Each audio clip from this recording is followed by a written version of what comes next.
In this series, 6 reasons why you should use personality type for personal growth. This is an 8-video series, this being the intro, and then the 6 reasons in the latter videos, and then a nice little conclusion at the end to tie it up.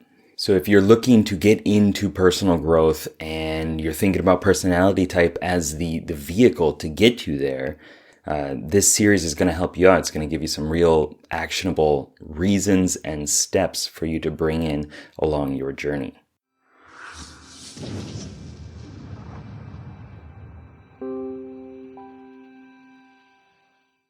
What's up, legend? It's Sherman here from Geek Psychology, helping you find your true character and level it up so you can play life better.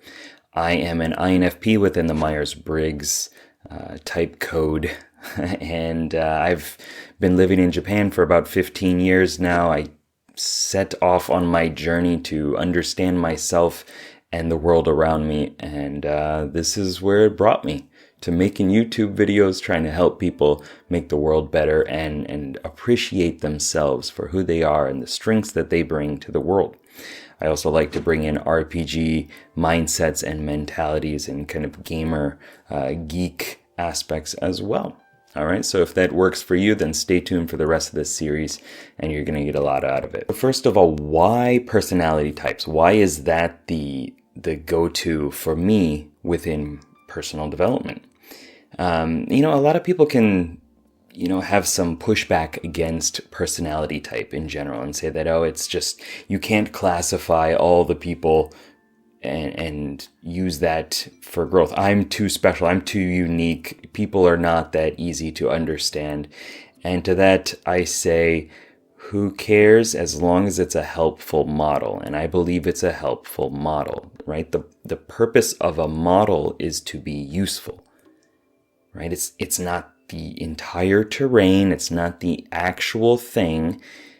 It's just a way of understanding some of the patterns and using that to benefit from it, utilizing it for some sort of gain. And personality type is a way of doing that. And there are tons of different personality type assessments. You could look up which Avenger am I. If that helps you, if that gave you some insight into yourself, then go for it. You could go on the Enneagram. You could do the Big 5. You could do Myers-Briggs or the underlying stuff of the cognitive functions that Carl Jung brought about. Once again, the purpose of a model is its usefulness. Okay, and within the Myers-Briggs model that I use a lot, there's tons of beneficial bits of information and things that you can use and leverage for personal growth. Like you don't log into a video game, you create a character and then you get upset like, well, this character is not real. This character isn't me and this is a fake world. So there's nothing I can benefit from. I don't think that that's the way it all works.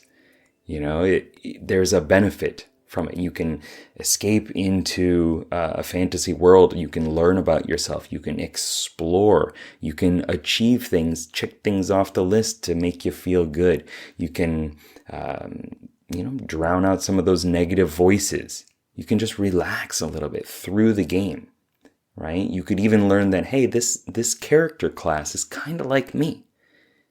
Or that one's kind of like this other person I know. And wow, that expands out your mind and helps you see different patterns for understanding people.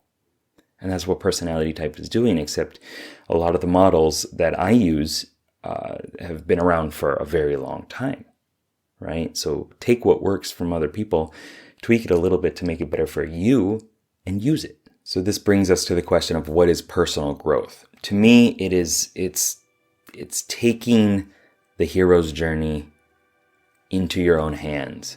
It's saying that, wow, this situation here is not what I want. I don't like my environment. Maybe I'm not vibing with the people around me. I don't like my job. I don't like who I am showing up as in the world. I don't like my skill sets. I don't like my self-talk, my relationships.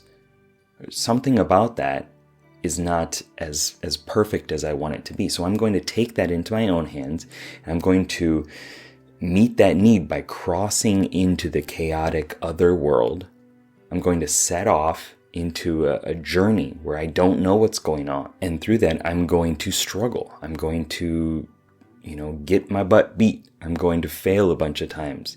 But with that, if I use it right, I can look at those failures and change them into lessons, and I can learn more about myself, learn more about how I show up in the world. Oh, that beast, that monster, that dragon was too big.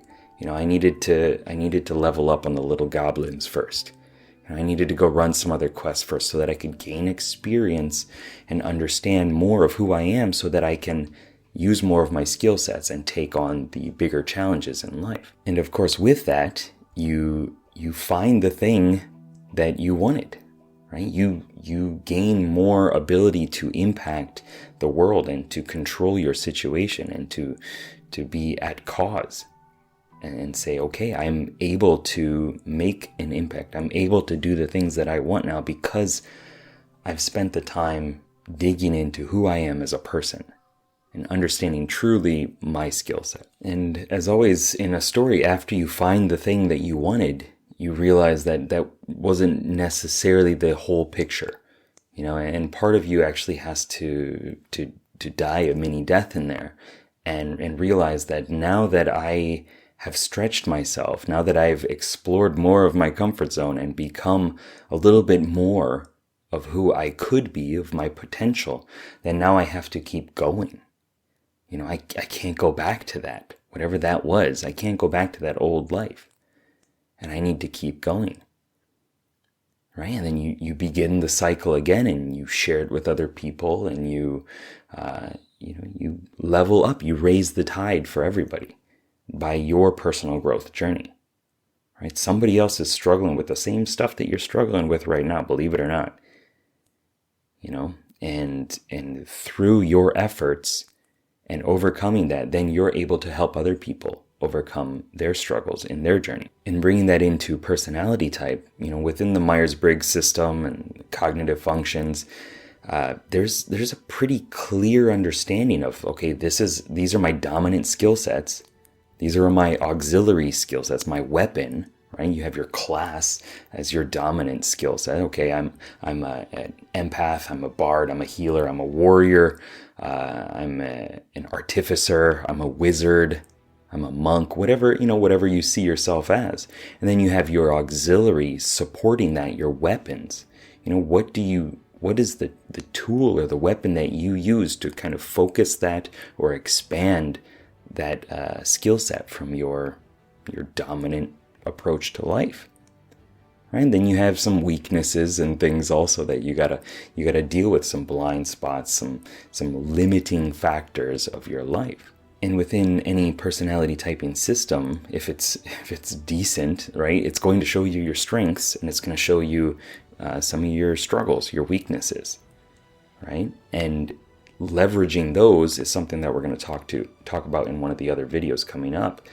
But just knowing that is, that's the skill set that I bring into my journey gives you a lot more roundedness of who you are. And it's not about filing off the edges. It's about seeing, okay, this is my wheelhouse, right? I can throw a bunch of fireballs really well, right? But when somebody gets up close to me and there's like this touching and sensation, and like I gotta deal with people up close and the day-to-day life or whatever it is, like without the theorizing, without the ideas, and detaching from it in that scientific kind of viewpoint, that's kind of my struggle right there. So I need to work with it or get somebody else to support me with that, or build on my understanding of who I am based on that.